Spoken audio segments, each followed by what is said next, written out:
girl. Let's go see the nice doctors. Let's go. Come on, let's go see the nice doctors. Yes. All right. Hi, GNA Nation. It's Chrissy Cavada, and I'm here with my friend Cora, and we are at the VCA Animal Health Center talking today about how to protect your pets in the winter time. Sometimes not that easy. So we're going to talk to the professionals who can help us keep the best wellness for our pets here at the VCA Animal Health Center. And now Dr. Masters is actually going to help us make sure that our pets stay healthy in the wintertime. Hi, how can I help you and Cora today? Well, oh my God, she's so beautiful, isn't she? Yes. Well, I like to protect her feet in the winter, but she will not wear those booties. Like she gets all like weird. Yes, you don't like the booties? Huh? No. So is there like an alternative where I can put something on her feet that won't hurt her pads? Yeah, so there's definitely alternative to protect dogs' paws during the wintertime from the snow, the salt, the ice. Yes. So there actually is a few different types of paw waxes, actually, that can help protect their paws. So what do I do? I dip? So there's actually, it's a very good one. It is called Musher's Secret. You can actually get it on some pet stores and online. And it's very good. What it is it's kind of like a wax, like a balm type thing that you just rub right on their paws. You want to rub it in really good. You don't want to just glob it on. And they also say in the winter to help like prevent like the snowballs getting up between their toes, to actually like rub the wax in there as well. And it works very well. Oh, that's so great. Well, I have a few more questions. Do you have a couple minutes? Of course. Do you want to go in an exam room and we can talk? Let's go. Come on, Cora. Cora, let's go. Oh, girl. All right, so we're in here with Cora, and who is this lovely little girl? This is Miss Lexi. Oh my she gosh, is Miss Fashionista. Oh yes, I see her beautiful sequin sweater. Yes. You know, it reminds me, do they like it? Or should we put our pets in sweaters, you know? Yeah, so there's no wrong or right answer about sweaters on pets. Okay. So you have to think, some dogs are going to absolutely love it, like Miss Lexi.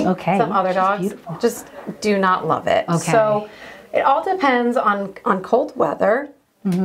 If you're just going outside to just let them outside real quick for a quick walk to go to the bathroom, then they don't really need a sweater. So it depends on the dog. So it depends on also multiple things with the dog. The breed, the size of the dog, their fat content, their age, certain What do you health mean by their conditions. fat content? So some dogs who are more overweight can stay a little more warmer. Or like some of the bigger breed dogs, like greyhounds, they just tend to be thinner. I see. And then also hair coat. You have to think of like Siberian Huskies, very large, thick-coated breeds. They don't need sweaters, really probably. Need sweaters. If they're going out for like a longer walk. But I always say with some dogs, just like humans, sometimes think about somebody having to all of a sudden go outside in their bathing suit in the middle of the city. Oh my gosh.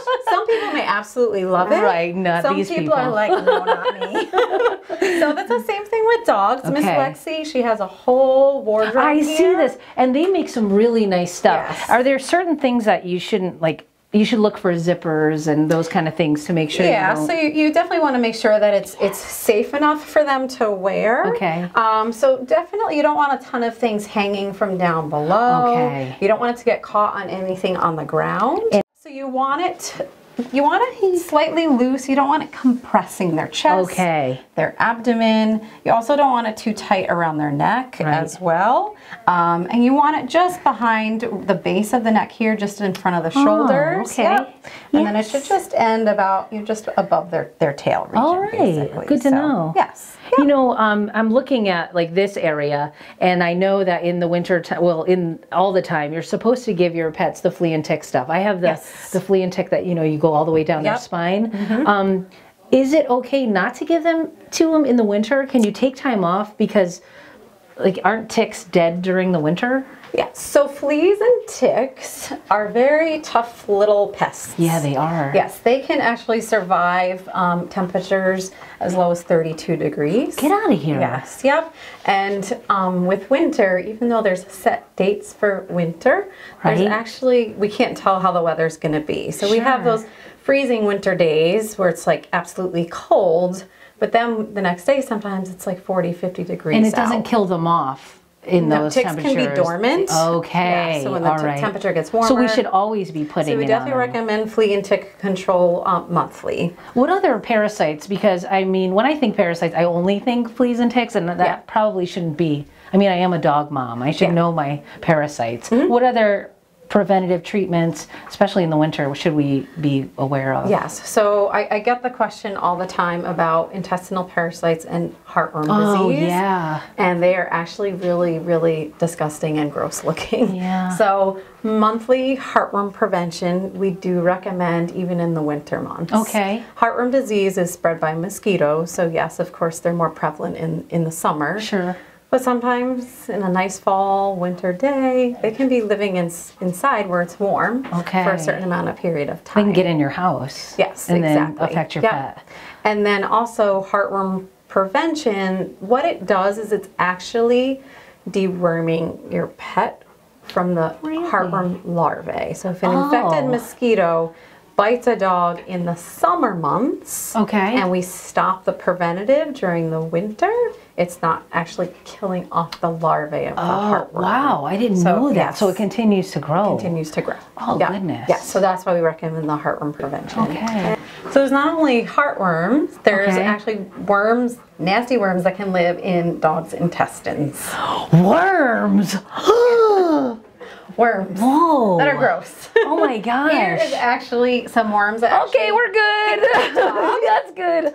So okay, I didn't need an example, but thank you for showing us all that. So the good thing about monthly heartworm prevention is that they also deworm against monthly that's great. Intestinal parasites, intestinal worms. Wow, so you're doubly protecting your pet. Yes. I like that.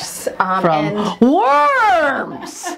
And the big thing about worms is that some of them can be spread to humans. Roundworms and hookworms. Get out of here. Are you serious? We are serious. I don't know if I should ask this, but how do they transfer? Basically on cleanliness. Okay. So you're from the stool. Picking up their poop and stuff? Yes. So mostly the big concern I'm going to stop picking up the poop then. It's children. I'm just kidding. Okay, so I see. So the kids might get into it and then. Wow, no kidding. Yeah, so we do actually recommend all dogs to be on year-round heartworm prevention because intestinal worm eggs can survive the winter months. So that's the big thing. They live in the soil, and then of course frozen poop. They can live in severe freezing conditions. God, they're nasty. Yeah. And then we just recommend a stool sample to be checked once a year as well. Okay, just preventative. Okay. Yeah, exactly. Wow, this is all really good information. And this dog is the calmest little girl I've ever met in your beautiful sequin sweater. Thank you so much for your time today, Dr. Masters. Now, I know you've been here at the VCA Animal Health Center for 10 years. Is that right? Yep. And all of these little babies are yours, pretty much, right? I wish I could keep them all. I know, real. Right? It's gotta be hard to give them up after their appointments, isn't it? Well, thank you for your time. You've really you've opened my eyes to a lot of things. And is there anything you wanted to add or anything that we maybe missed, you think? One thing I did forget to mention, just about protecting pets' feet during the winter. Yeah. You know, if you don't have like the Muster Secret, or if you can't have the booties on, the ice, the snow, of course, can be very cold on their paws, and then also the salt. There is pet-safe salts nowadays, so if you have to use it at your house, great, but we don't know if there's pet-safe salt at other areas, like apartment complexes and stuff like that. Sure. So we do always recommend, because it can be very irritating to their paws, to just once you get home to really just wipe off their feet with just warm, moist cloth. Because it could get caught in there. Yeah, and then get up in there to make sure nothing's stuck up in there or anything. All great information. Thank you so much for your time today. I really appreciate it. I'm going to take both of these dogs home, and nobody cares that I'm going to take both of them. I'll bring them back. Someday I'll bring them back. Ooh, this will fit Freddie. GNA's The Pet Professors, brought to you by VCA's Animal Health Center in conjunction with VCA's Shaker Animal Hospital.